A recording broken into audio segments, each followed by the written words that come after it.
আসসালামু আলাইকুম। সবাই দেখতে পাচ্ছেন জাজরের কি দুরবস্থা।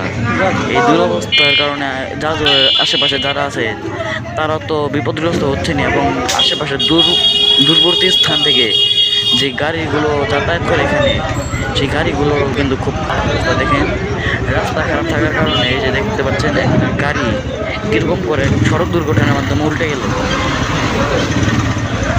এবং এই রাস্তা খারাপ হয়েছে যা, এটা আসলে আপনারা চিন্তা করতে পারছি না এটা কি আর ঠিক হতে আর কত সময় লাগবে। কারণ এটা প্রায় আমরা দীর্ঘদিন যাবত এরকম অবস্থায় দেখছি, এবং রাস্তাটা জায়গায় জায়গায় মানে খুব খারাপ অবস্থা, এটা দেখার মতো না। রাস্তাটা যে কবে ঠিক হবে, এবং বৃষ্টি হলে এই জায়গায় খুব খারাপ অবস্থা, ভয়াবহ অবস্থা। মানে